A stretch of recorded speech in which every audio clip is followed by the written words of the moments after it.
ry mpiaino malala falibe isika amin'ity androandroany ety satria araka voalaza amin'ny baiboly voalazan'i Jesosy mihitsy fa androany dia hiaraka amintsika eto izy tsy maintsy ho amarinina le teny nambaran'i Jesosy hoe na aiza no hiagonana n'olona roa na ny olona telo amin'ny anarako dia ho voany ao eto Jesosy. Inona zavatra tianao ataony aminao? Tianao hositrana avy aminy, tianao hositrana avy anao ho ataony izany. Tianao ho vojena ho afaka amin'ny olana avy anao ho ataony izany.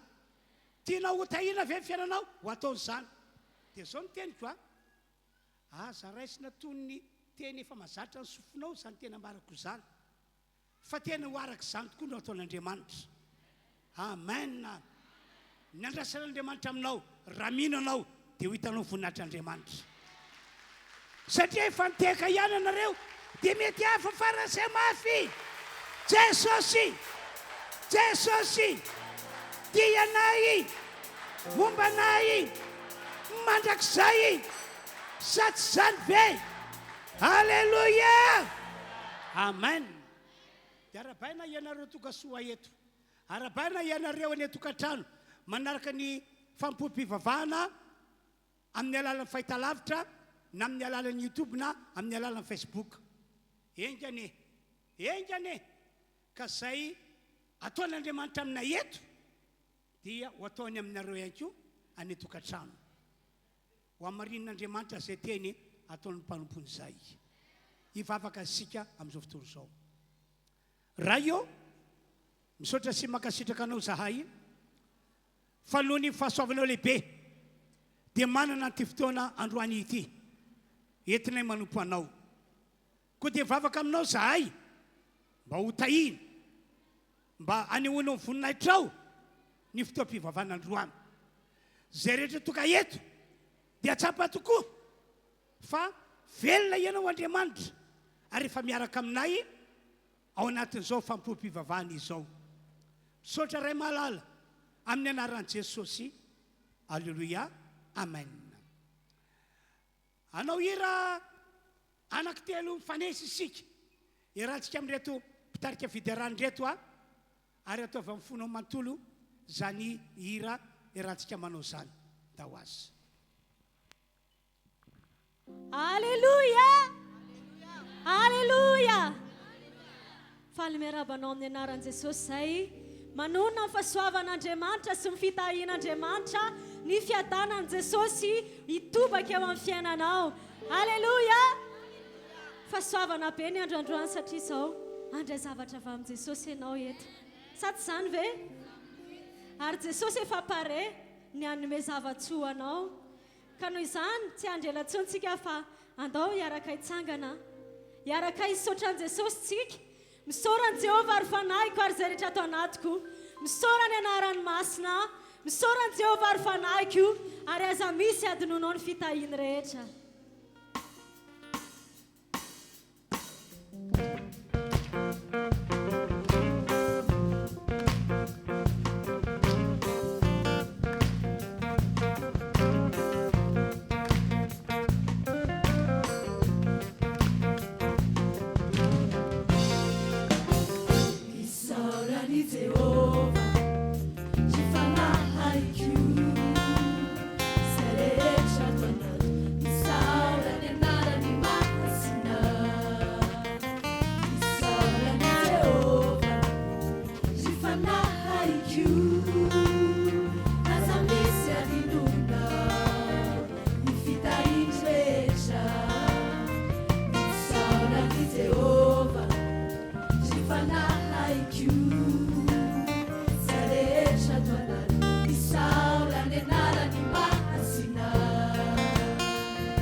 Ciao.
fa eto izy mankalazanao zay andriamanitra mankalazanao alleluia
fifadian-kanina izy fa mendrika ho azy sara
mendriky ny fiderana sy ny fiankofana Jehovah-Andriamanitra.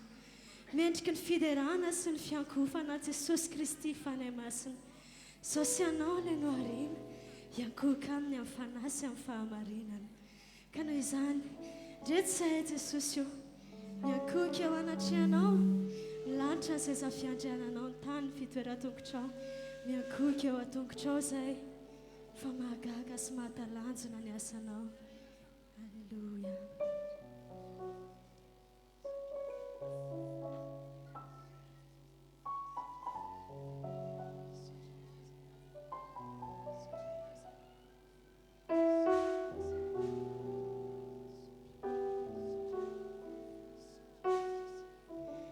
Miankoka eo an-tongotrao Jesosy.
Fa tsy misy avy indrindra noho ianao, ry Andriamanitra ny Andriamanitra rehetra. Alleluia.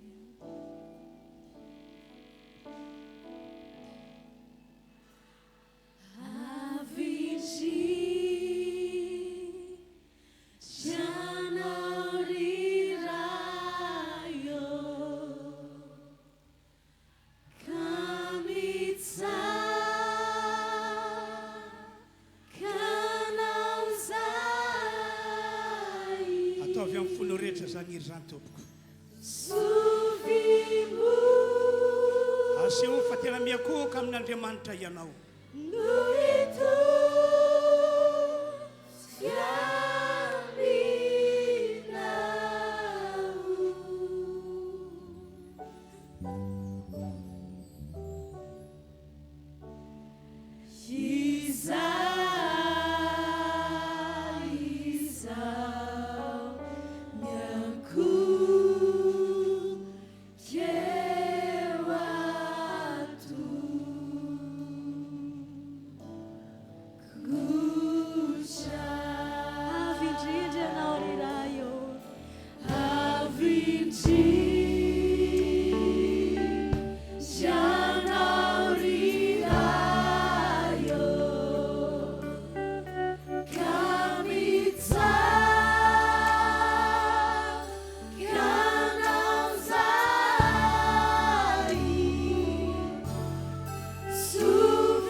indrina daholo sika rehetra tompoko aoka tena anatrika an'Andriamanitra ianao aoka ny fo sy ny sainao ary ny fanainao tena iankohoka amin'ny tokoa fa mitady olona tahaka izany Andriamanitra eto ambonin'ny tany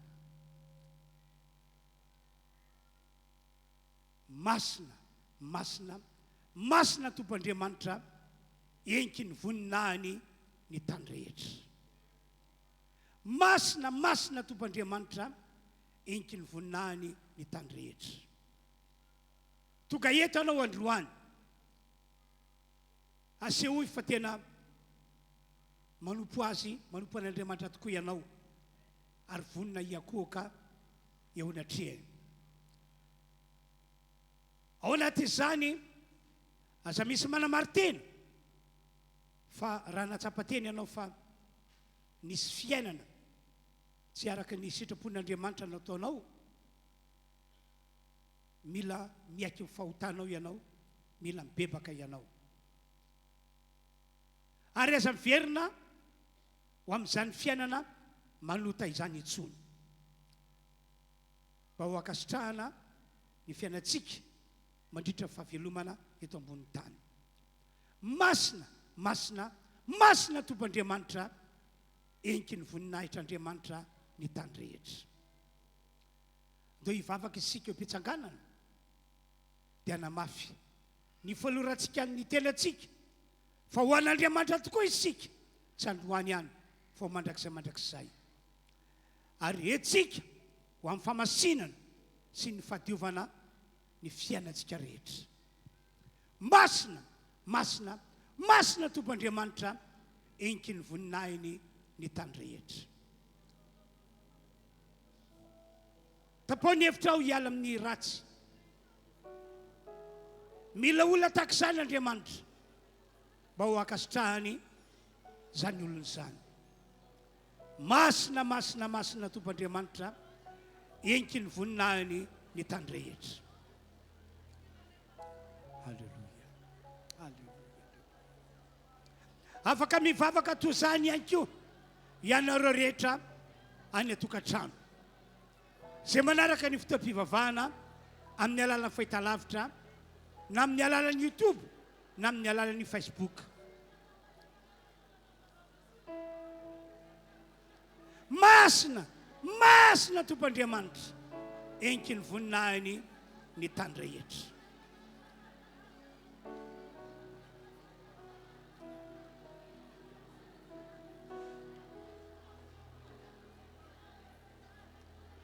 Halleluja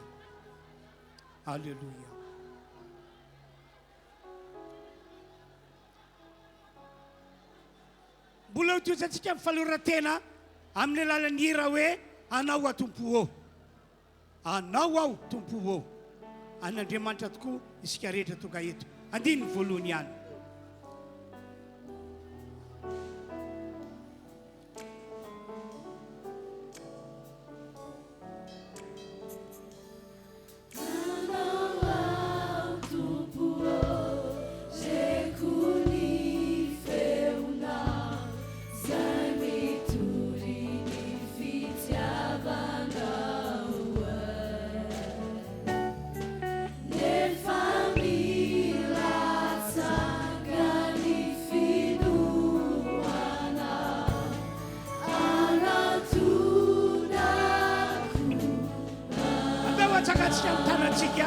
falorantena ho an'Andriamanitra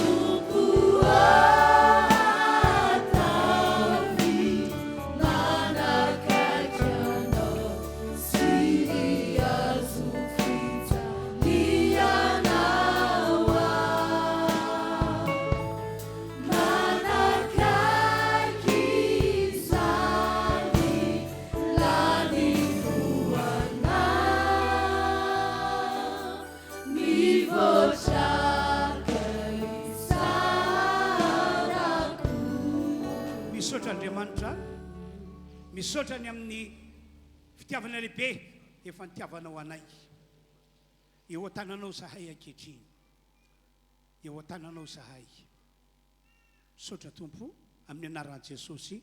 Amen. Makatoerana isika. Dia makatoerana ihany koa ianareo rehetra mpitarika fiderana.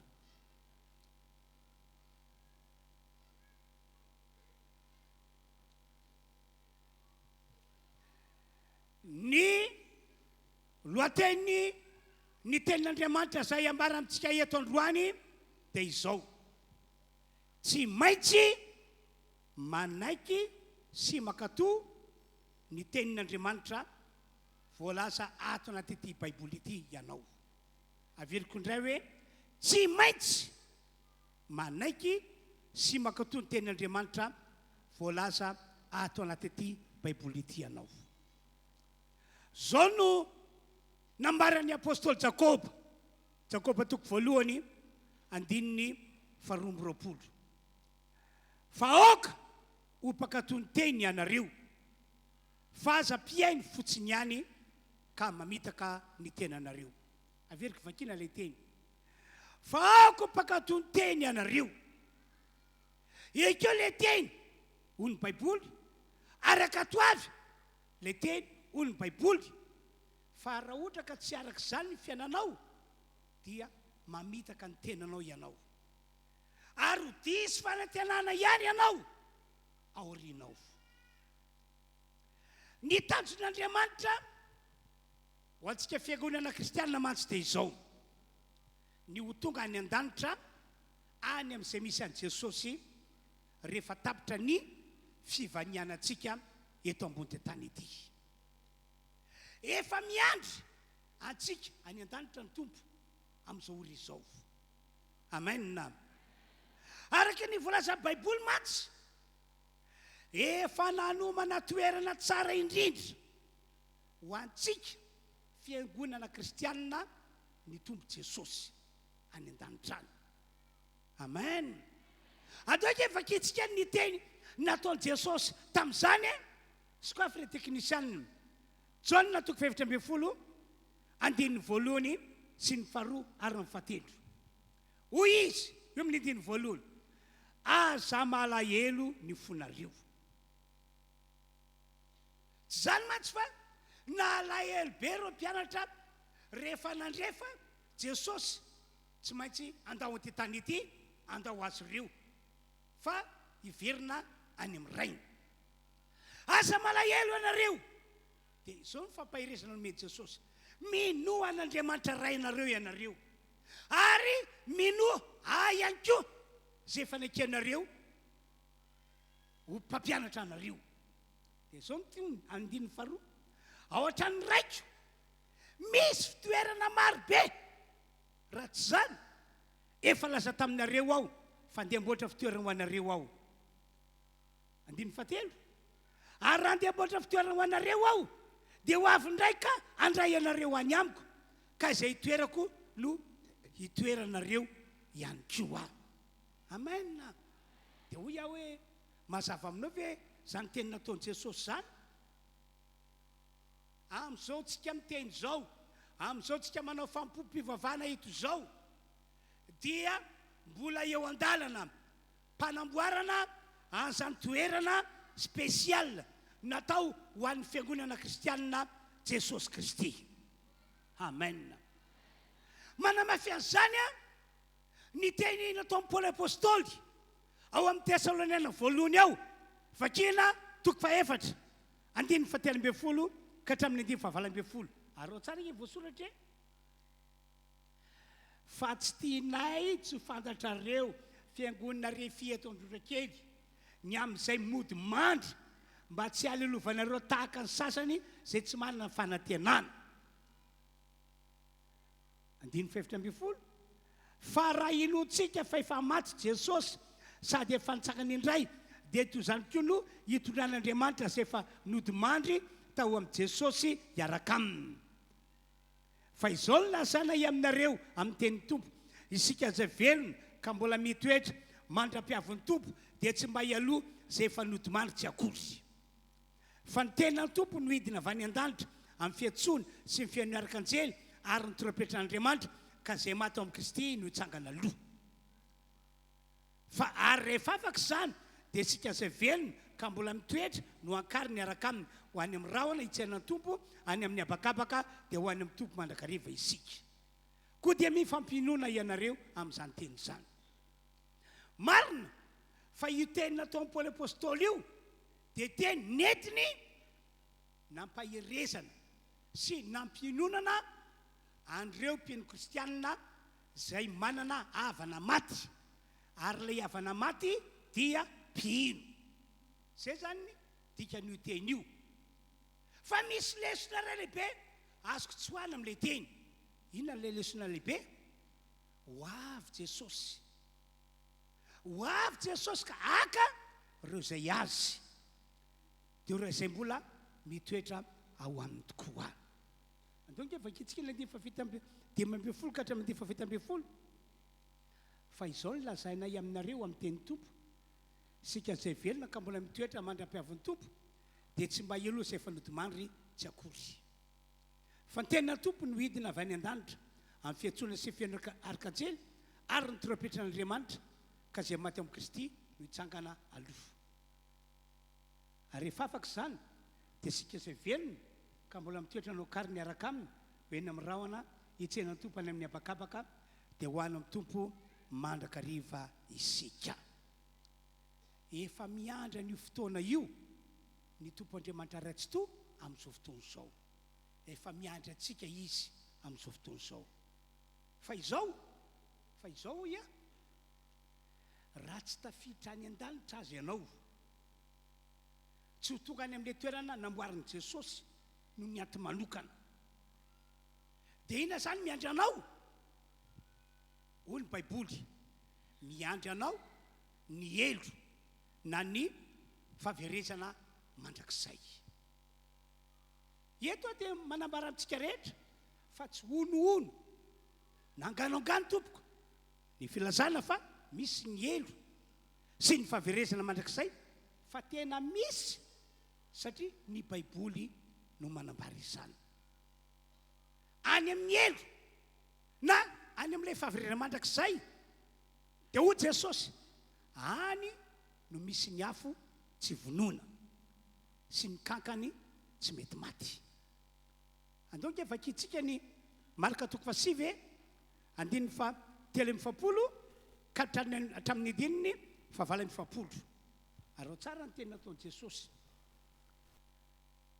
ary raha ny tananao no manafotoana anao tapao izy fa tsara ho anao ny hiditra kilemaina any amin'ny fiainana no ny manana tanana roa nefa riana any amin'ny elo dia any amin'ny afo tsy vonoana tsy azo vonoana ary raha ny tongotrao no manafotoana anao tapao izy fa tsara ho anao ny hiditra mandringa any amin'ny fiainana no ny manana tongotra roa nefa riana any amin'ny elo ary raha ny masonao no manafotoana anao esoriala izy fa tsara ho anao ny hiditra tokamaso any amin'ny fanjakan'Andriamanitra no manana maso roa nefa ariana any amin'ny elo any ny kankana tsy maty ary ny afo tsy vonoana ny tiako amafisina amin'ny teny io dia zao ny fisiny zany atao hoe afo tsy vonoana sy ny kankana tsy maty any amin'ny elo sy any amin'ny fahaverezana mandrakizay manamafy an'izany ny apokalipsy toko faefatra ambin'ny folo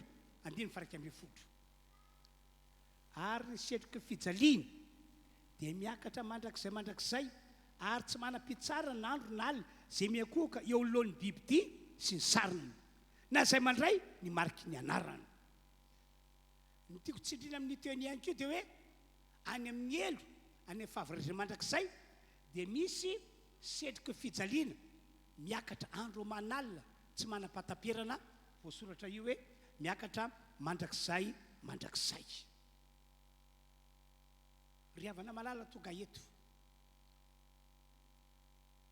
tsy sitrak'Andriamanitra nefa ny andefa ny olona any amin'ny elo na any amin'ny fahaverezana mandrakizay tsy sitrak'Andriamanitra izany ny aompon'Andriamanitra raha mpamaky baiboly ianao dia ny anana ny olona rehetra velony eto ambony tany ity an'ilay fiainana mandrakizay miaraka amin'ny Jesosy ao an-danitra zany ke ndika an'ilay teny jaona toko fa telo dia efela amby folo hoe ahoana ho voasoratra fa toy zao no nitiavan'Andriamanitra zao tontolo zao fa toy zao no nitiavan'Andriamanitra ny olombelona rehetra nomeny zanan'ilay tokana Jesosy Kristy no anarana mba tsy very any amin'ny elo mba tsy very any amin'ny fahaverezana mandrakizay zay rehetra mino a Jesosy zay rehetra nandrainy Jesosy fa kosa mba hanana ny fiainana mandrakizay tsy nanavaka mihitsy Andriamanitra hoe ny olona tak'izao ihany no tena tiako ny olona manana toetra tak'izao ihany tena tiako fa izao tontolo zao no tiavin'Andriamanitra fatratra zay mahatonga amin'ny teny hoe tsitrak'Andriamanitra ny averin'ny olona any amin'ny elo na ny fahaverezana fa ny mba hanana ny olona ny fiainana mandrakizay na dia zany azy miankina amin'ny toetranao tompoko miankina amin'ny zavatra ataonao mandritra zao fahavelomanao eto ambony tany zao no ametrany Andriamanitra anao ratrizay na ianao ekeny ho any an-danitra any izay misy an' Jesosy na ianao ho alefa any amin'ny elo na any amin'ny fahaverezana mandrakizay asa mamita tena ianao tena sa mamita tena arabaky teny tsy efa hainao ve le teny nataon'i Jesosy ao amin'ny Matthieu 7 ao 2:20 ahoanao Jesosy maro be aminareo olon'Andriamanitra no ilazany an'io teny eo a fiangonana kristiana no ilazany an'io teny eo a maro aminareo no hanao amiko amin'izany andro zany fa tsy izay rehetra manao amiko hoe tomboko no hitra fanjakan'ny lanitra fa zay manao sitrapony raiko zay ny an-danitra tsy izay rehetra manao amiko hoe tombokotompo no hitra fanjakan'ny lanitra fa zay manao sitrapony raiko zay ny an-danitra ry havana malala manao ahoana tokoa ny aminao manao ahoana ny antoko ao anatinao ao raha toka ny fotoana tsy maintsy andaozanao ty tany ity satria toka ny fahafatesana raha toka ny fotoana tsy maintsy andaozanao ty tany ity satria ho avy eny amin'ny raolanitra Jesosy aka reo zay azy manahoana ny aminao sira fe anao fa ho any an-danitra ho any amin'ilay toerana spesialy namboarin'i Jesosy sasanatria ka ho alefa any amin'ny elo ianao na any amin'ilay fahaverezana mandrakizay misy ny avy tsy vonoana misy ny kakana tsy mety maty ndao iverenantsika indray le teny nambarako ty ary aloha ny tanjon'Andriamanitra ho antsika fiangonana kristianina dia izao ny ho tonga any an-danitra any amin'izay misy an' Jesosy mba hiainantsika miaraka amin'Andriamanitra mandrakizay amen amen ary amin'izao tsika miteny zao ho eo dia efa miandra ny fotoana dehibe io Andriamanitra miandra ny fotoana dehibe io Andriamanitra andoka vakitsika ny Apokalipsy 7:14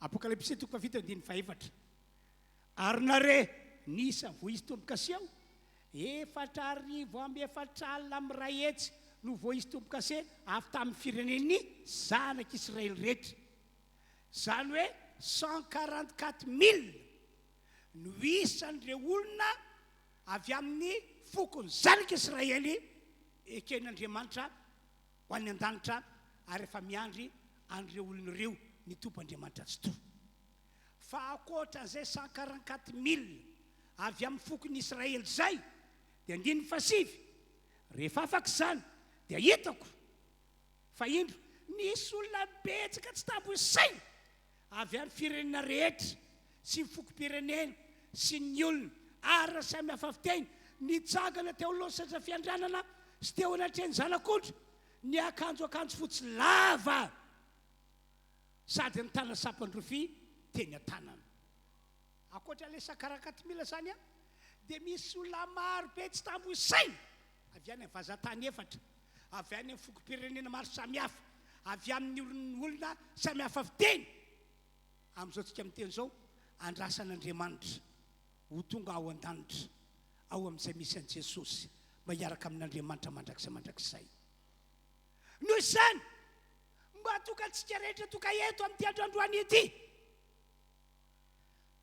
ho isan'ireo olona ekena ho any an-danitra any amin'izay misy an' Jesosy any amin'ilay fiainana mandrakizay dia hoy aho hoe arao tsara ny taridalana hitondran'Andriamanitra anao amin'ny alalan'ny teniny. Amen. Ao anaty Baiboly Andriamanitra dia mitaridalana ny olona amin'ny alalan'ny fanahy masina. Fa misy ihany koa Andriamanitra mitaridalana ny olona amin'ny alalan'ny teniny. Ka androany le taridalana izay hitarian'Andriamanitra antsika amin'ny alalan'ny teniny no tena resako amintsika mba tonga antsika rehetra tsy misy havana na iza na iza mba hananantoka ny ho tonga any an-danitra any amin'izay misy an' Jesosy ao amin'ilay mandrakizay.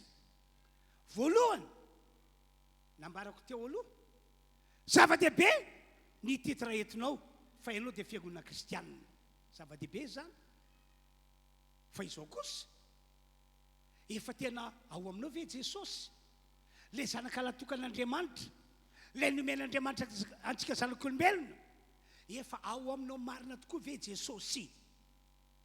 Mafisiko aminareo ry havana fa tsy eken'Andriamanitra hiditra ao an-danitra ao amin'izay misy an' Jesosy reo olona milaza azy ho kristianina, ho fiangonana kristianina, kanefa Jesosy Kristy tsy mbola nahazo toerana ao anatiny, tsy mbola monina ao anatiny.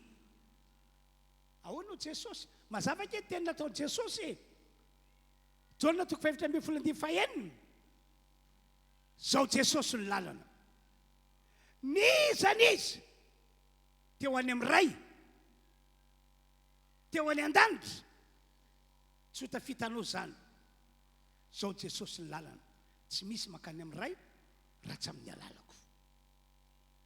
Ary zany indrindra no antony natonga Jesosy mialohan'ny niakarany ho any an-danitra dia naneraka andreo mpianatra izy, naneraka andreo apôstôly izy, satria tian'Andriamanitra ho any an-danitra ny olombelona rehetra.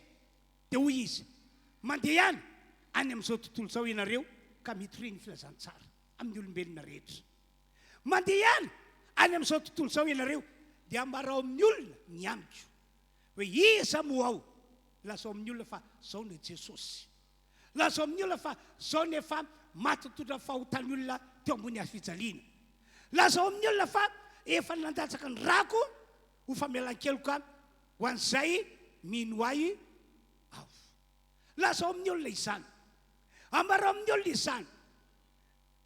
Dia ataovy ihany koa zay tongan'ireo olona ireo ho lasa mpianatra tahaka anareo, ka miaina arak'izay niainanareo apôstôly. Lazao an'izany ireo olona ireo, ataovy tonga amin'izany ireo olona ireo, satria zay mino ahy, manaiky aho ho Jesosy, zay manana ahy, zay mandray ny fampianarako, zay mandeharaka ny fampianarako, zany no olona ekeko hiaraka aminareo ho any an-danitra, any amin'ilay misy ahy, any amin'ilay fiainana mandrakizay. Halleloia, halleloia. Ka androandry fiangonana, aza mamita teny anao, aza mionona amin'ilay titra, ilay etikety hoe ianao fiangonana kristianina, ianao mpivavaka atao amin'ity fiangonana ity. Fa isan'andro ataovy manana antoka ianao fa Jesosy dia efa monina ao anatinao. Ary atao vita pirofo fa efa monina ao anatinao Jesosy. Amin'ny alalan'ny fiainanao tonga olom-baovao. Manaraka mba hafanao mananatoka fa ianao dia ekena ho any an-danitra any amin'izay misy an' Jesosy mba hiditra amin'ilay fiainana mandrakizay. Dia hoy aho hoe efa afaka tamin'ireo fahotana nanandevanao ve ianao? Aoka fantatsika rehetra fa tsy mahazo miditra ao an-danitra ny olona mbola mpanota, ny olona zao tontolo zao, na ny olona jentilisa fiainana, tsy mahazo maka ao an-danitra. Zany ke no antony natoka jesosy tsy hoe nomen'andriamanitra ray ho antsika izy dia zay vita fa mbola natolotra andriamanitra ray natao sorona tao ambony azy fijaliana jesosy. Inona ny tanjon'andriamanitra amin'izany? Izao amin'ny alalan'ny fahafatesany jesosy ambony azy fijaliana no hitondrany ny fahotan'ny olombelona rehetra velona eto ambody tany ity, satria tsy afaka ny hiditra ao an-danitra toetra ao amin'ilay toerana spesialy namboarin'i jesosy mandrakizay ny olona mbola manota na ny olona mbola milanja ota, tsy afaka hiditra any an-danitra izy. Ka noho izany natao sorona jesosy. Izao ny voalaza amin'ny baiboly, Petera 2:2-20. Ary jesosy nitondra ny fahotantsika tamin'ny tena teo ambony hazo. Mety jesosy tamin'ny alalan'ny fahafatesany teo ambony hazo fijaliana ny fahotantsika zanak'olombelona. Vita zay dia nalevina jesosy, ary ilay fahotantsika zanak'olombelona nalevina miaraka tamin'i jesosy. Vita zay dia natsakan'Andriamanitra tamin'ny maty jesosy Kristy, fa ilay fahotantsika zanak'olombelona zay nalevina miaraka taminy dia najanona ao am-pasana. Ka na isan'iza zany nino a jesosy, nandray an jesosy, ary indrindrandrindra mino an'ilay sorona nataon'i jesosy teo ambony hazo fijaliana, avy hatrany dia misy herin'Andriamanitra tonga any amin'ilay olona. Herin'Andriamanitra manaisitra an'ilay ota ny any an'ilay olona. Avy hatrany dia misy herin'Andriamanitra manafaka an'ilay olona amin'ny fahotana. Amen. Amen. Alleluia. Ndio mliteka mafan'Andriamanitra isika. Fa isika kosa tsy maintsy atao batisa ao amin'i jesosy. Ny batisa mantsy ny dikany dia fampiraisana ny kristianina amin'i jesosy Kristy izay efa nekeny ho tompony ho mpamonjy azy. Ny batisa dia fampiraisana antsika kristianina amin'ny fahafatesany jesosy Kristy. Maty jesosy dia tsika ihany koa ny baiboly maty ny amin'ny fahotana. Nalevina jesosy dia tsika ihany koa alevina ao anaty rano amin'ny alalan'ny batisa. Dikany hoe batisa mantsy dia fandevenana, fa nadika amin'ny teny malagasy mivantana fotsiny izy hoe batisa. Fa ny dikany hoe batisa dia fandevenana, fanotrihana. Nalevina jesosy dia tsika ihany koa alevina ao anaty rano. Nalevina jesosy miaraka tamin'ny fahotana rehetra vitantsika dia tsika ihany koa nalevina ao anaty rano miaraka amin'ny fahotana sy ny otantsika rehetra. Natsakana avy tao am-pasany jesosy dia tsika ihany koa natsakana avy tao anaty rano, ary natsakana ho amin'ny fiainana vaovao. Antoka efa kitsika ny voalaza amin'ny baiboly Romana 9:9, Romana 9:4. Koa niarana levina tamin'i jesosy tamin'ny batisa ho amin'ny fahafatesany isika. Niarana levina tamin'i jesosy ho amin'ny tamin'ny batisa ho amin'ny fahafatesany isika, mba ho tahaka nananganana Kristy tamin'ny maty tamin'ny voninahitry ny ray, no andehanantsika kosa amin'ny fiainana vaovao. 5. Fa raha nampiresana tamin'ny endriky ny fahafatesany isika dia ho tahaka izany koa amin'ny fitsanganana. Fa fantatsika fa nytoentsika taloha dia niaraka nomboana taminy hanimbana ny tenan'ny ota, mba tsy hanompontsika ny ota intsony, mba tsy hanompontsika ny ota intsony, mba tsy mpanompo ny ota intsony ianao. Fa zay efa maty dia afaka tamin'ny ota. Mba zavabe mihitsy io voasoratra io. Entre parenthèse, zay rehetra fa nanolotena ho an'i jesosy ka tonga eto, ianareo manaraka zao fotoam-pivavahana zao amin'ny alalan'ny fahitalavitra. Tapa-kevitra avy ianao ny andray nino a jesosy, ny andray an jesosy, ary efa manana an jesosy tokoa ao anatinao ve ianao? tsy maintsy atao batisan-drano asika ao anaty rano anao, tsy maintsy ho fampiresina anao amin'ilay Kristy notomponao sy ivavahanao, ho fampiresina anao amin'ny fahafatesan'i Jesosy Kristy. Tsy maintsy atao batisa ao anaty rano ianao. Ho anareo izay mangatakandro intsony, raha matsapa-teny ianareo fa efa nanotena ho an'i Jesosy, miroso faingana amin'ny batisan-drano. Dia ireo zavatra anankiroa ireo ry havana, tsy azo donganina ireo voalazako ireo, fa ireo ny condition voalohany hidirana any an-danitra. Na inona tokoa mety hoe fahamarinanao, na inona fahitsinao, tsy eken'Andriamanitra hiditra any an-danitra mihitsy ianao raha ohatra ka tsy mbola manana an Jesosy eo amin'ny fiainanao. Ohatra amin'izany ny tantaran'i Corneliu sy ny ankonana. Voalaza amin'ny asa apôstôly 10 andiny voalohany sy ny faharoa fa Corneliu dia gentilisy. Zay Corneliu.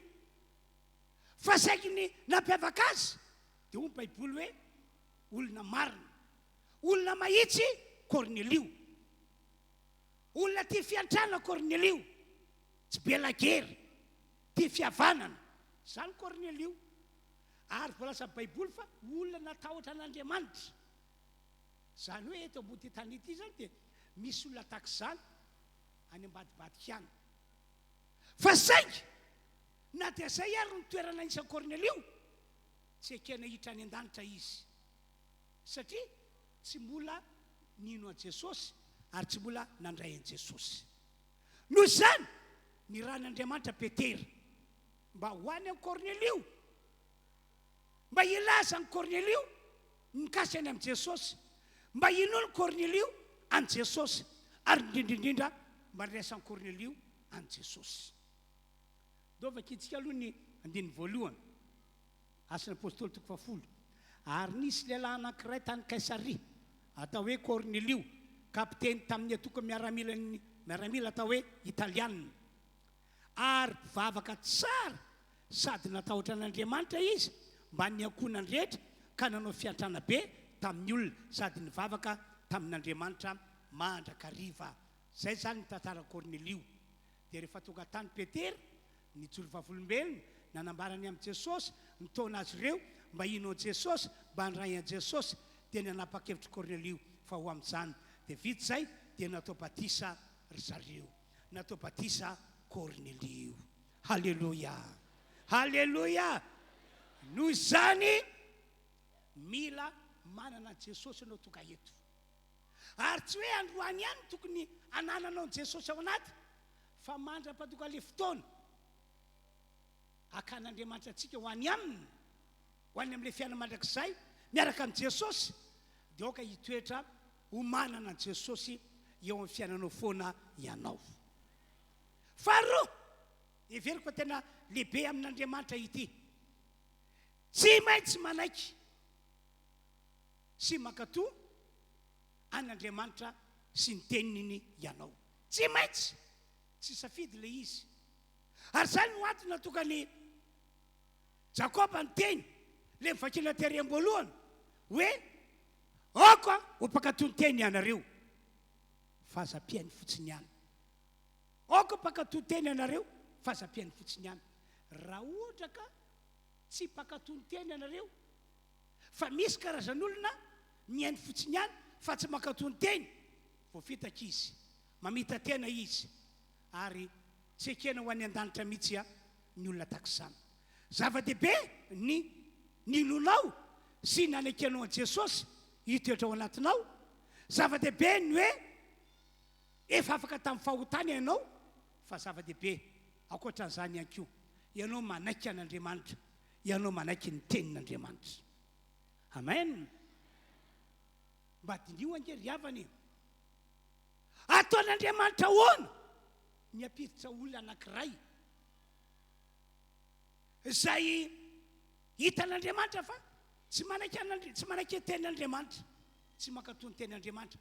Ataon'Andriamanitra ahoana ny ampiditra an'izany olo izany any an-danitra ka nome toerana azy ao amin'ilay toerana amboarin'i Jesosy manana fiaina mandrakizay ataon'Andriamanitra ahoana tena marina be ka izany lojika izany e ataovy lesona lehibe ho antsika ny tantaran'ny Saoly a teo amin'ny fiainana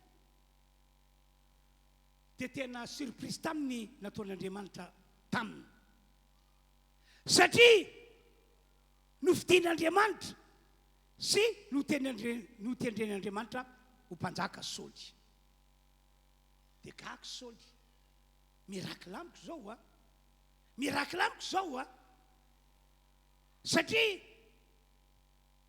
eo alohan'ireo fianakaviako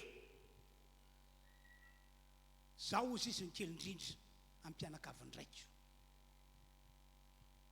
manoloana ny foko na ny firenena misy ahy ny foko misy ahy ny firenena misy ahy no zandry olona indrindra satria avy amin'ilay foko benjamina ry zareo tena magaga fa naninona re nofidian'Andriamanitra sy nitendren'Andriamanitra ho mpanjakan'Israely ry havana zay ilay atao hoe fahasoavana tsy ny hatsaranao na no ny famendrehanao no namijen'Andriamanitra anao fa fanomezana spesiala avy any an-danitra ndao hiteka mafan'Andriamanitra isika dia teo alohan'izay toerana nametran'Andriamanitra azy ho mpanjakan'Israely zay dia nisy andraikitra lehibe nakin'Andriamanitra taminy hoy Andriamanitra tamin'ny Saoly ry Saoly a ho valiko ny nataony Amalekita rehetra ho valiko ny nataony Amalekita rehetra dia ny nanotreny andreo vahoakako teny an-dalana ka tsy zany fa raha niala tany Egypta matsy ireo zanak'Israely ka hitododo ho any amin'ilay tany todradro setadely dia nisakanan'ny Amalekita teny ampandehanana zareo le programan'Andriamanitra mihitsy ny tena nisaboten'ny Amalekita ary ny zanak'Israely tsy navelany anioenteny ho any amin'ilay tany todradro setadely tsy nafaly an'Andriamanitra izany ka tateorina nanapa-kevitr'Andriamanitra ho valiko amin'izay ny nataon'ny Amalekita eno tsara ty fananarana omeko anareo ity tandremo tompoko sao dia mamita teny ianao misy mantsy karazana mpino kristianina manota izy tena manota izy tena manota tahaka jetlisy tena manota tahaka ny olo zao tontolo zao tsy misy mampiavaka azy amin'ny olo zao tontolo zao tsy misy mampiavaka azy amin'ny jetlisy dia indraindray ohatrany hoe vitavita ho azy fotsiny eny zany fiaina manota izany ny antony satria tsy namaly azy akory Andriamanitra tamin'iny andro nanontany iny tsy namaly azy akory Andriamanitra hirana tateoriana na ray volana tateoriana eny na dia taona vitsivitsy tateoriana azy tsy namaly azy Andriamanitra dia fa nyhita ny fiaina mbola voata ihany ny fiaina mbola ambinina ihany zavatra ataony mbola mety ihany ireo izay olona hitany aza hoe mivavaka be mitolona mafy-am-bavaka miaina amin'ny famasina miaina amin'ny fahadiovana hitany hoe io mbola miady fa zaho nefa na dia nanota azy a mbola misokatra ho amin'ny varavaran'ny lanitra aza mamita tena amin'izany ianao fa ny nataontsika ry havana ka voasoratra amin'ny bokin'Andriamanitra daholo hoe voalaza bokin'ny Apokalipsy fa misy boky firaketana tsoratra ny nataontsika rehetra ary amin'ny andro anankiray ho sokafana io boky io dia abaribarin'Andriamanitra aminao ny nataonao sy izay mety ho tambon'izany dia hoe Andriamanitra ho valiko ny nataony Amalekita dia ny nandreny andreo oloko teny ampandehanana ry havana raha sanatria ka nisandry olona nanota ianao tena nanota aza mangatakandro zao dia zao ihany mibeba ianao mety eza iaiky mifahotanao iaiky mifatsoanao ary mangatafa mialan-keloko amin'Andriamanitra mbola fotoana amin'ny famelan-keloko izao raha maiky mifahotanareo ianareo hoy ny baiboly dia mahatoky sy marin'Andriamanitra ka amela ny helokareo ary anafaka anareo amin'ny tsy famarinana rehetra. Mila miaiky fahotanao ianao. Dia toezako ny tantara ho valiko ny nataona Malakita. Noho izany ry Saoly mitsangana ianao eto daholo ny ekipa rehetra mandeha ihany makany amin'ny tany ny Amalekita ianareo ary ingano ny Amalekita rehetra vonoy na lahy na vavy na zazamin'olo na zazamadinika na tanora na antitra eny hatramin'ireo fananany Amalekita poteo avokoa na ondry amanosy na omby na brika poteo avokoa. Dia no Saoly indrisanefa zay le mahatonga amin'ny teny hoe raha tianao no tonga ny an-danitra ahazo le fiaina mandrakizay ao amin'ilay toerana amboarin'i Jesosy dia mila manaiky an'Andriamanitra sy ny teniny ianao ary mila makatoa fa tsy mandeha araky ny sainao na mandeha araky ny eritreritrao. Dia rehefa nandeha tokoa Saoly novonoiny ny Amalekita, novonoiny daholo fa nisy lehilahy anankiray nataony samybelona tao ny mpanjaka ny Amalekita. Andriamanitra ny teny hoe ataovy samybelona ny mpanjaka fa aringano ny Amalekita rehetra. Faharoa novonoiny avokoa ny ondry amanosy rehetra dia ny fananany Amalekita. Fa saingy nisy tamin'ireo ondry matavitavy tsaratsara loko tsaratsara volo no velominy araka ny tolotsaina nomeny vahoaka azy. Atao inona hono? Atao fanatitra ho an'i Jehovahandriamanitra. Fa Andriamanitra ny teny hoe eny am-pandehanana raha mahita ondry amanosy matavitavy ianareo atokany ho ary eny. Tsy tena zany Andriamanitra fa aringano avokoa zay rehetra momba ny Amalekita. Andao vakitsika amin'ny baiboly Samuel voalohany 2:17. Ko mandeha ankehitriny ka mamelezana Amalekita ary aringano zay rehetra mety ho azy ka aza asiana miangana fa vonoy avokoa na lahy na vavy na ankizy madinika na zazamin'olo na omby na ondry amanosy na rameva na briky. Dia indrisy tsy arak'izany ny fiainan'ny Saoly mitandre mariavana. Tsika tsy natao handeha arak'izay tiantsika, tsy natao iaina arak'izay mahafinaritra antsika, fa natao handeha araky ny tari-dalan'ny tenin'Andriamanitra. Aoko mpakatoa ny teny ianareo fa aza-piainy fotsiny ihany ho Jakoba mba tsy ho isan'ireo olona mamita tena ianareo.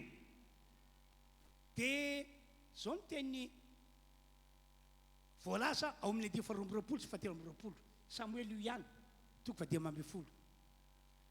Fa hoy Samuel satria nanamartena mantsy Saoly, nanamartena izy tandremo manamartena hoe nanota mantsy azy satria zao ny zava-misy nataoko iny adalana iny satria zao ny zavatra nitranga, tsy mahamarina anao zany. Dia hoy Samuel sitraky Jehova moa ny fanatitra dora sy fanatitra hafalatsa-dra mihoatra noho ny miain'ny feon'i Jehova. Inona ny important aminao? Hoy Saoly, hoy Samuel, ny fanatitra halatsa-dra ve sa ny miain'ny feon'Andriamanitra ka makatoy zany? Toy izy nanteny eny manaraka ny tsara no fanatitra ary ny miain'ny tsara no saboran'ondry lahy. 7:20. Fa ny miodina zany hoe ny tsy manaiky sy ny tsy makatoa dia toy ny eloko afakatoavana ary ny ditra dia toy ny manompo sampy sy terafima. Satria nandany teny Jehova ianao dia lolaviny tsy ho mpanjaka kosa. Tonga dia fandavana tsotro zao no nataon'Andriamanitra tamin'ny Saoly. No lavina tsy ho mpanjaka intsony no izy tsy nanaiky sy tsy nakatoa ny teny nataon'Andriamanitra. Mila mitandrintsika aza minaiky fitany devoliny ny fonao sy ny sainao. Ny zavatra ety an-tany azy zavatsoa zay no manin'Andriamanitra ho antsika azy tsy ho tanteraka, tsy ho tonga eo an-tanantsika raha tsy manaraka ny taridalana dia ny fanakena an'Andriamanitra sy ny teniny isika tsy mainka avariavana fa ny fiainana mandrakizay ao amin'ilay toerana spesialy namboarin'i Jesosy tsy omena anao izany. Eno inge ty tantara anankiray ity ao amin'ny Panjaka faharoa toko 5 ao dia misy lehilahy anankiray. Io lehilahy io boka namana no anarana. Dia tonga tany amin'ny tanin'Israely izy mba eona amin'ny lehilahin'Andriamanitra mba hositranina amin'ny apokany. Dia rehefa tonga devant ny tranony Eli lehilahin'Andriamanitra izy dia hoy Eli lehilahin'Andriamanitra, tsy mivoaka Eli tamin'io tsy niona vatana taminy fa naniraka mpanompo Eli. Dia hoy ilay afatra nentin'ilay mpanompo, fantatro ny atokovanao eto hoy lehilahin'Andriamanitra fa boka ianao dia mila fanasitranana. Dia zao ny tenin'ny lehilahin'Andriamanitra aminao, fa ambarako aminao le izy, mandehana ianao ry namana misitrika impito ao amin'ny rano Jordana dia adio amin'ny apokanao ianao, zany hoe hiala aminao ny aretina boka. Raha vao nandre zany ity lehilahy boka ity tena tsy faly, tena tezitra, tsy haiko izay fomba ilazana azy. Tsy napoziko ilay lehilahin'Andriamanitra. Lehilahin'Andriamanitra tsy manaja olona. Fantany zao fa komandy miaramila ny sirianinao, olona ambony, olona manakajy no toka eo anatreny mba eo naminy fa mila vavaka satria boka, mila vavaka satria dia ho sitrana. Kanefa tsy mivoaka akory izy. Lehilahy inona re zany lehilahin'Andriamanitra zany ohatr'izany zany tao anatin'ny sainy tao. Amin'izay olo-kafa nondrany mba hitondra taritra ty amiko aty. Tsy miady zany, tezitra mafy izy. Dia hoy ny Baiboly hoe lasa izy nandeha nody tamin'ny kenatra. Any aminay ake fa gaty ihany ny fiangonana, gaty ihany ny asan'Andriamanitra, fa gaty ihany Jesosy. Any aminay ake mba misy renirano hoy ny Damaskosy, renirano faripara, renirano ny abany. Maninonao raha ohatra ka any no misitriky impito mba ho sitrana, fa gaty tsy maintsy amin'io rano Jordana io. Dia izay nambarako taminareo zay hoe tezitra izy dia nody tamin'ny kenatra. Soa ihany fa nisy namany tao, mpanompo anankiray tao, niteny taminy, azafady tompoko, kiaky ô, raha ho mpaminany taminao zao no ataonao mba ho sitrana ianao, tsy tokony nanaiky ve ianao, tsy tokony nankatoy ve ianao. Dia nandeha teo ny resaka dia naneritena ihany namana boka, naneritena ihany izy ka nanaiky ny teny natao le mpanompon'Andriamanitra ary nankatoy. Dia lasa izy nandeha nakao amin'ny ony Jordana, tsy nakany aminy na dia misy ony Damaskosy ary ihany, ony faripara, ony abany, fa nakao amin'ilay toerana no lazay mpanompon'Andriamanitra tamin'izy. Nisitrika tao impito izy, impito vita zay tonga dia niala tamin'ny abokana, nadino ny vatany. Hoy ny Baiboly hoe niverina tahaka ny nofon-jazakely indray. Mazava aminao ve zany tantara zany? Andao vakitsika Mpanjaka faharoa toko 5 avy hatrany dia amin'ny 15. Ary dia nandeha namana nitondra ny soavalyny sy kalesaka nijanona teo ambaravarany tranon'ny Elisa. Ary Elisa naniraka olona tany aminy ilaza hoe mandeha ihana mandroa impito ao Jordana dia hody aminao indray ny nofinao ka dio ianao. Fa tezitra namana dia lasaka nanao hoe indro nataoko ka faivoaka ty amiko mihitsy izy ka hitsangana ariantso ny anaran'i Jehovah Andriamanina sady anevaivany tanany eo ambonin'ny aretina ka asitrana ny boka. Tsy tsara noho ny ranon'ny Israely rehetra fa abana sy faripara hoy ny Damaskosy tsy mahazo mandro ao amin'ny reva ao ka dio. Dia niodina izy ka lasa katizirana. Dia nanatona mpanompoka ny teny taminy hoe rikaiky ô, na dia zavatra lehibe aza no nasay mpaminany ho nataonao, moa tsy mba ho nataonao fa izany, ko mainka fa raha hoy izy aminao mandro dia adio ianao. Dia nidina izy ka nisitrika tao Jordana impito araka ny teny lelan'Andriamanitra ary nofiny dia tonga tahaka nofonjazakely indray ka nadio izy. Tian'Andriamanitra mbara amin'izany rehetrarehetra izany dia izao, ny fiainany eto an-tany azy, ny zava-tsoa no manin'Andriamanitra ho an'ny zanak'olombelona azy, tsy omen'Andriamanitra, tsy tanteran'Andriamanitra raha tsy manaiky sy makatoa izay lazaina ianao, raha tsy manaiky sy makatoa ny taridalany tenin'Andriamanitra ianao. Tsy mainka va fa ilay fiainana mandrakizay, tsy mainka va fa ny fanekenanao hiditra amin'ilay toerana amboarin'i Jesosy. Ry fiangonanao, ataovy mavesa-danja aminao ny fanekena sy ny fankatoavana an'Andriamanitra. Ndao hiteka mafy an'Andriamanitra isika. Halleloia. Ho famaranako ny afatra, tsy fombafomba na fandanim-potoana ny nanampantsika hevitra ho an'i Jesosy ary ny natokavantsika rehetra eto mpanompo an'Andriamanitra, fa arao tanjona izany.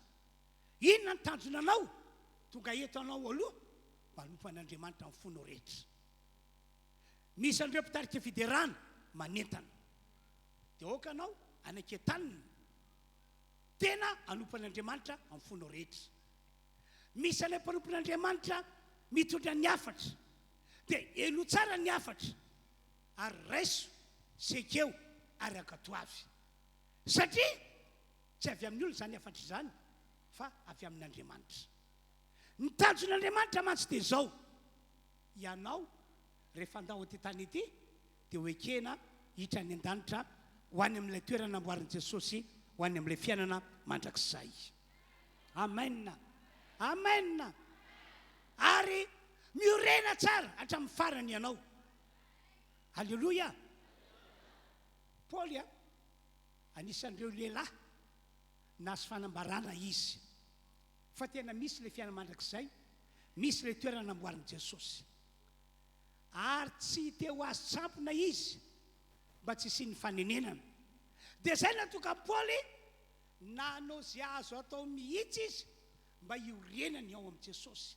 Ka na dia misy ary ny fakapanahy, na dia misy ary ny fitsapa-toetra, na dia misy ary ny ady mamay mangotragotraka, dia tsy nety nivadika tamin'i Jesosy mihitsy izy, tsy nety nivadika tamin'Andriamanitra mihitsy izy. Zany natoka amin'ny Paoly ny teny. Zany ange hozy izy no heretako an'izao zavatra rehetra izao e, satria fantatro ilay inoko, fantatro ilay fahasoavana izay ho voataliko rahatr' izay. Famaranako ny afatra, ndao vaketsika Korintiana voalohany toko 5 manompo amin'ny 7:20. Tsy fantatrareo va fa izay miazakazaka eo amin'ny tany fiazakazana dia samy miazakazaka avokoa, nefa ny ray ihany no mahazo ny loka. Miazakaza toy izany mba azahoanareo, ary ny mpiazakazaka rehetra dia mahony tena amin'ny zavatra rehetra, kanefa ireny dia mitady satro-boninahitra mety ho loha ihany, fa isika kosa tsy mety loha ilay mandrakizay io. Raha izao ary dia miazakazaka nefa tsy toy ny manao totoa, ary mamely totondro eo nefa tsy toy ny mamely rivotra. 7:20.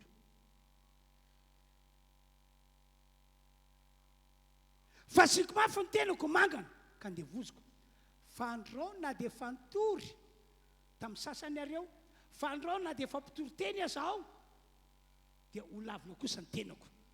Paoly zany dia nahazo tsindrimandro hoe tena possible mihitsy amin'ireo olona izay mpitory teny, amin'ireo olona izay fantory teny, amin'ireo olona izay fanjory vavolombelona, amin'ireo olona izay antsoina hoe olon'Andriamanitra, possible no lavina izy.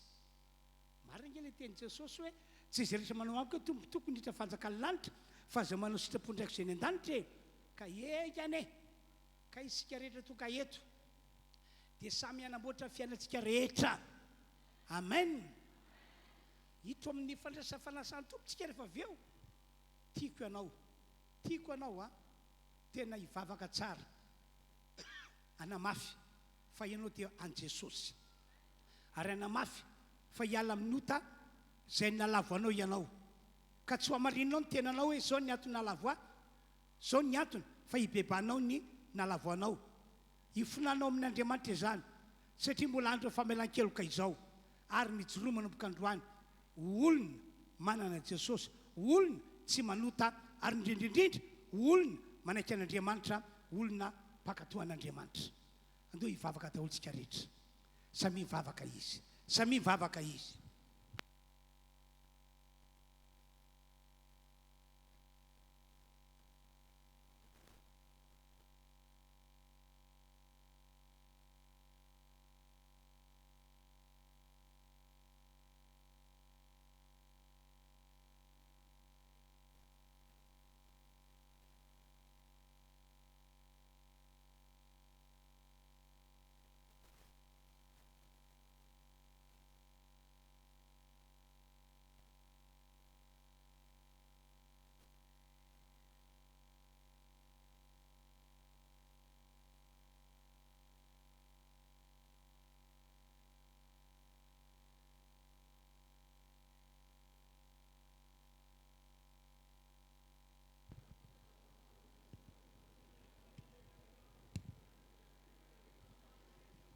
samy mivavaka isika rehetra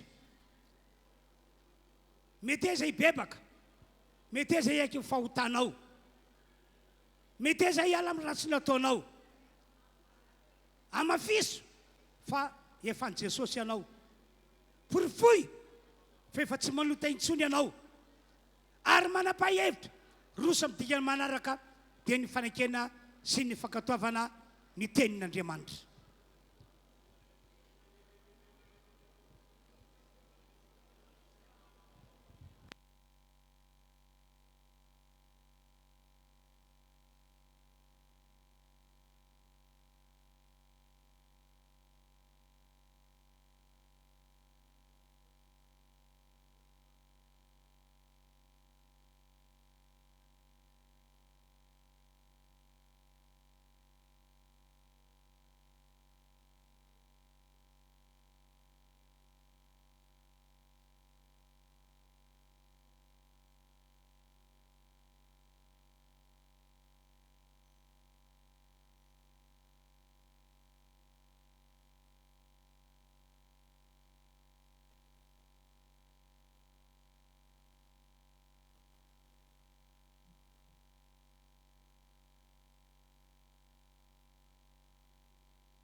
misaotra anao Andriamanitra, misaotra misaotra misaotra.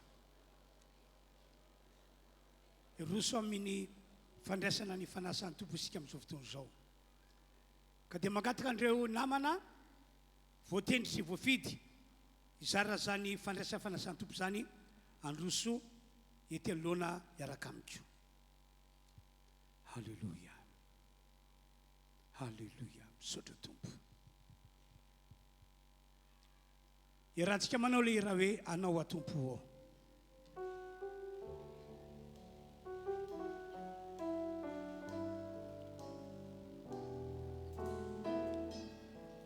Akipihany masika ao anaty zany iry zany. Aoka nompotompo amin'ny fonao rehetra ianao.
Atsakano manoloana anay ety ny tananao kavanana.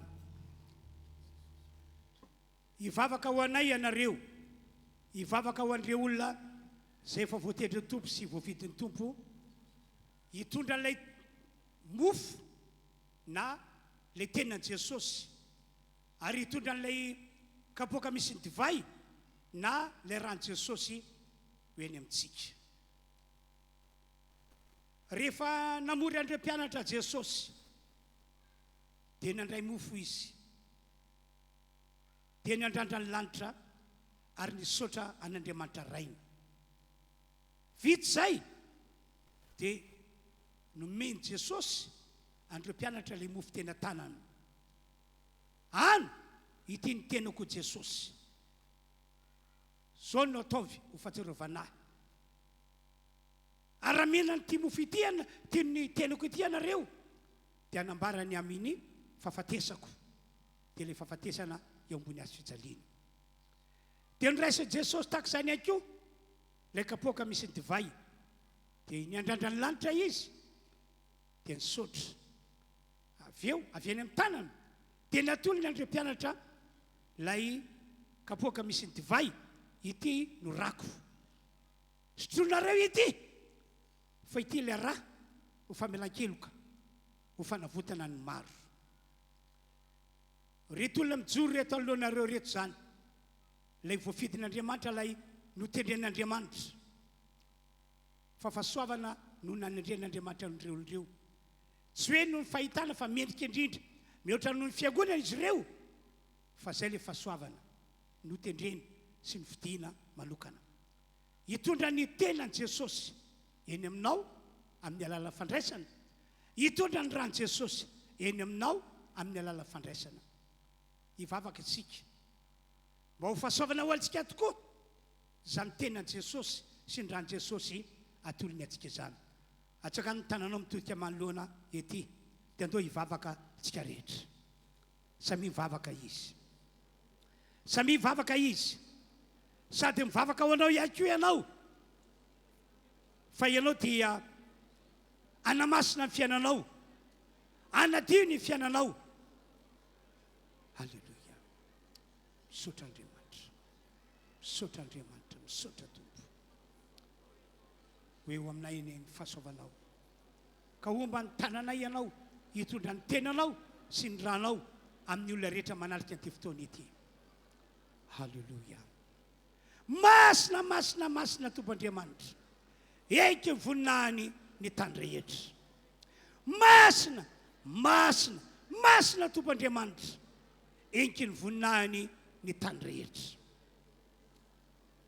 fahasoavana lehibe ho anay ny fandraisana ny fanasan'ny tompo androany ka dia misaotra tompo dia mangina indray isika rehetra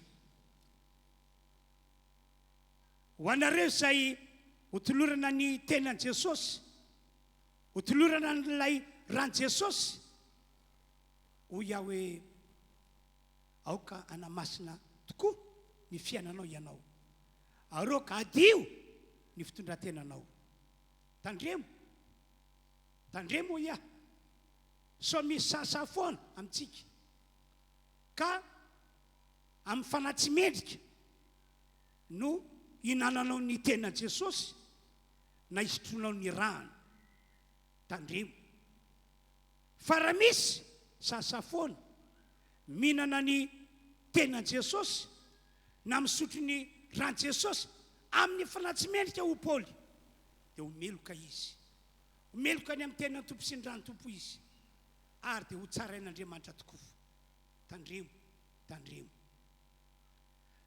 tsofoky rano ianareo rehetra mahazo mandray fanasan'ny tompo daholo fa aoka andiny tena ary bebaka aoka andiny tena ary andrain'i Jesosy aoka andiny tena dia hiala amin'ny fahotana aoka andiny tena dia hanavao ny fahaleoran-tena ho an'ny tompo aoka andiny tena ka ilaza fa tena an'Andriamanitra tokoa ianao aza misy manamary-tena na dia ray azy misaotra raha io misaotra tsy metsika amin'ny toerana misy anareo ianareo ao anatin'izany reto namana izay voavoatendry ny tompo sy voafidiny hitondra ny tenan' Jesosy sy ny ran' Jesosy eny aminareo dia anatona anareo eny izy dia mangataka azy ireo a hiomana ho amin'izay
ho anareo izay fa nahazo an'ilay tenan' Jesosy na ilay ran' Jesosy dia angatana mba samy vavaka daholo samy lobava resaka amin'Andriamanitra resa ho aminy ny fahavononanao fa ianao dia hitoetra tsara ao amin'i Jesosy ary mbola resa ho aminy raha nanoty ianao dia mangataka famelan-keloka aminy fa ianao dia tsy verina hanota intsony samy vavaka arak'izay fanentanako izay a sika rehetra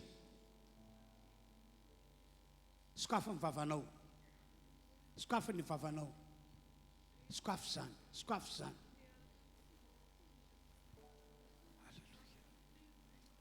halleluja amen andao mbola hiarahantsika manao ilay raha hoe maniry mafy ao atao avy amin'ny fonao manontolo zany iry zany.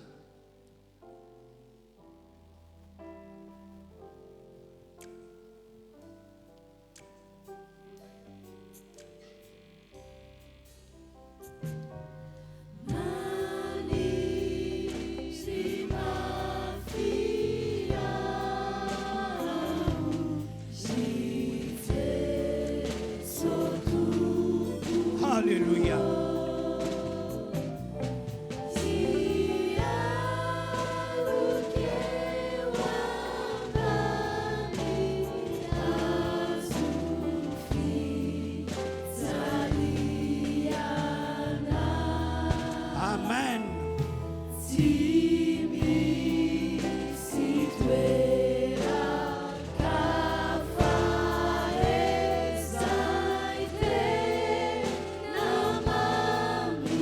Zany nira ome voninahitryandriamanitra.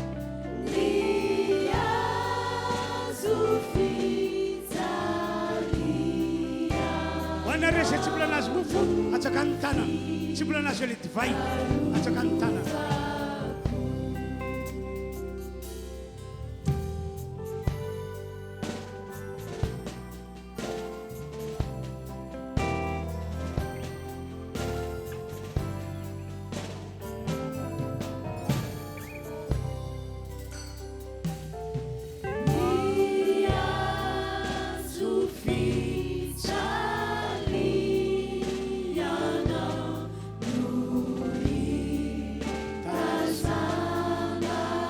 Ny tenanao izay mijaly mba ho avitra. Ny tenanao izay mijaly mba ho avotro.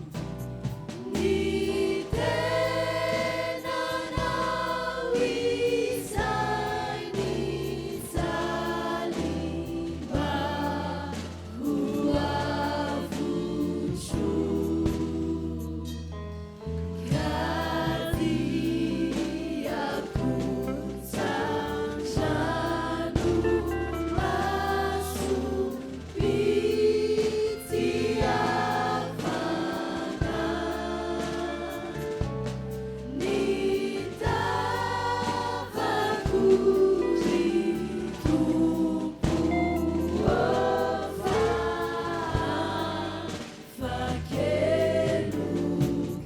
Iny isika rehetra ho akipitsika masosika. Tompo, ety an-tanan'ny mpanomponao ny mofo zay raisinay fa tenanao izy ity. Koa dia misaotra ny amin'ny fitiavana lehibe zay efa nitiavanao anay. Fa nanaiky novolona teo ambony hazo fijaliana ianao, ary nanaiky lokapoana ihany koa ka torotoro ny tenanao ho fitondrana ny fahotanay, ho fanasitranana ny aretina rehetra. Ihinana ny tenanao zahay androany, ihinana ny tenanao zahay androany, ka ho fahasoavana lehibe ao anay ty fotoana ity. Efa eny an-tananao mofo ano amin'ny anaran'i Jesosy izany.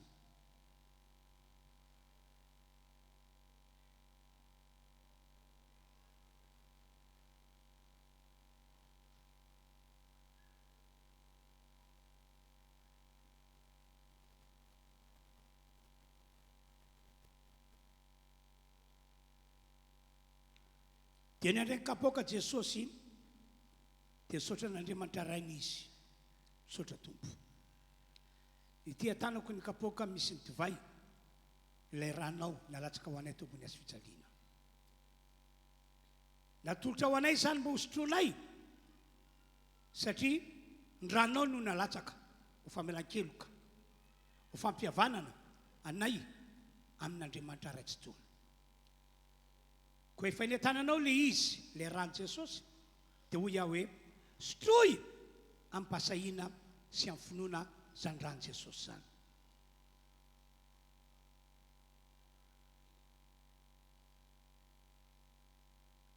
Misaotra Tompo, makasitraka anao zahay, tsara ianao, mpanao tsara ianao. Fahasoavana lehibe ho anay Tompo, ny nandraisanay fanasany Tompo tamin'ity andro androany ity. Halleluja, halleluja. O ny rany Jesosy, iarahantsika manao zay iry izay. akpiany masinao.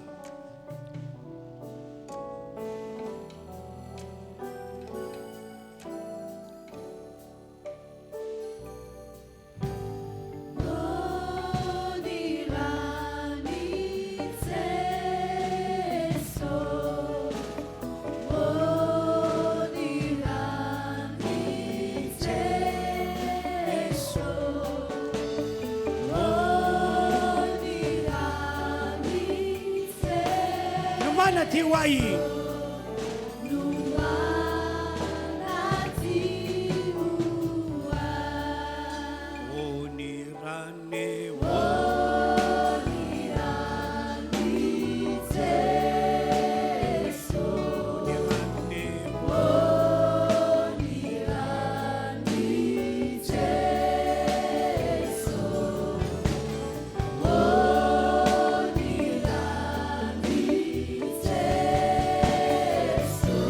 Siai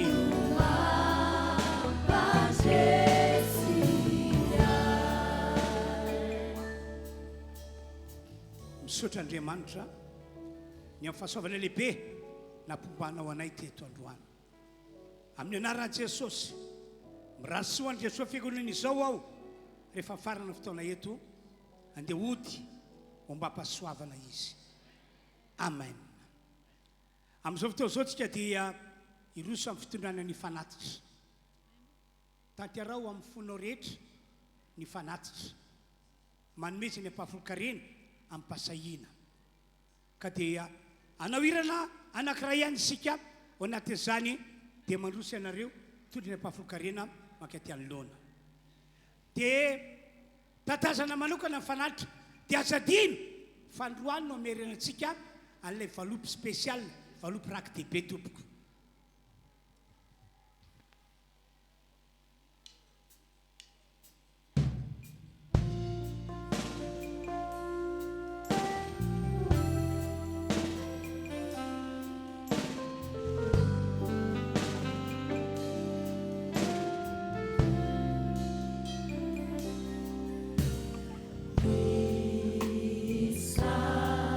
Aura, Hanite.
manana fasahina ny amatsy fanjakan'Andriamanitra ianao volanao ira anankiray antsika ao anatin'izany rehetra izany.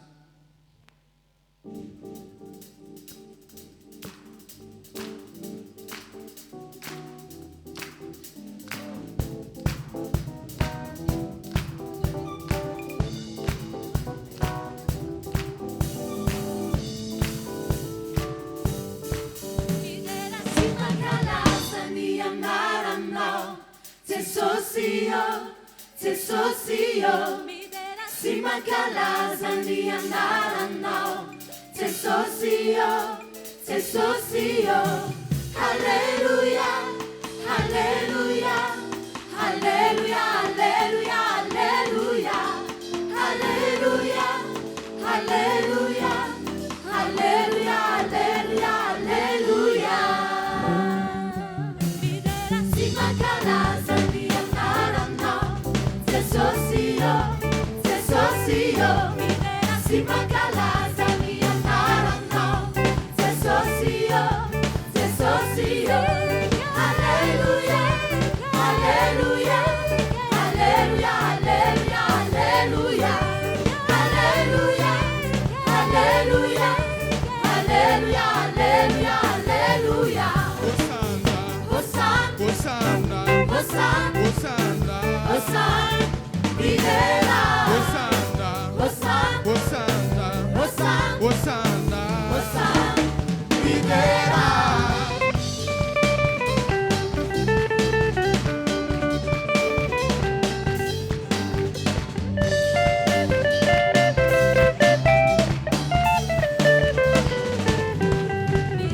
Si mancalaza ni andaranno. Tesosio, si mancalaza ni andaranno. Tesosio, Alleluia, Alleluia, Alleluia, Alleluia, Alleluia, Alleluia, Alleluia, Alleluia, Alleluia, Alleluia.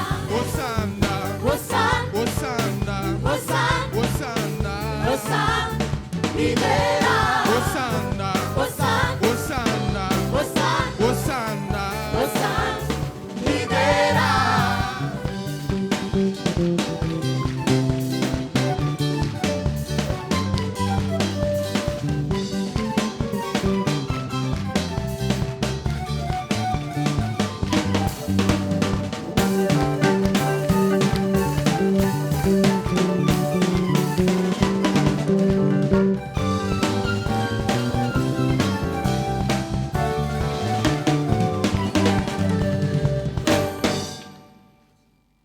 Mafy any filazana amafisiko aminareo dia ity isy ny fotoam-pivavahana amin'ny 12 iarahantsika pasteur razafilalaina fahasoavany alehibe antsika ny fananantsika polompolian'Andriamanitra maro ary inona fa mbola misy zavatra mpitaina amintsika amin'izao atoandro zao ka miomana ho amin'izany fa ny fivoriana manaraka zay tena lehibe indrindra dia ilay manomboka amin'ny rory androany zany amin'ny roora io dia isy ny fitsofana ranoray na fiakofana ranoray amin'ny alalan'ny hira zay anatanan'ireto ekipa mpitarika fiderany ireto isy filazana isy ny tenin'Andriamanitra ho ambara fa tena hoe foy fa le fitsofana le fiankofana no tena ipatoerana.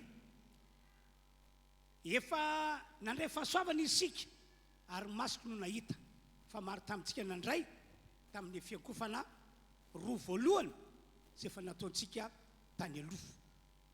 Inoana zany fa amin'ity fiankofana andray mandeha ity tena andray ianao, tena andray ianao. Eny ane ka ao anaty zany fiankofana izany no latsaka mifanahy masina miaraka amin'ny afo. Halleloia. Ka dia miomana zantsika raha hitra amin'ny 12 anao tena mety be dia hoy ianao hoe za tsy ala fa tonga dia fa eto aho amin'ny 2. Misaotra tompo isika fa misy andreo mpivety ireo ao ny mpivety ny karakarain'ireo tompony andraikitra mpanody fa itsany keo nefa mpivety a karakarain'ireo zay vehivavy finoana mety be mihitsy makatsy anao afa-potatsy anao dia makatondray ianao dia tsy mody fa mijanona eto anao. Zay zany a.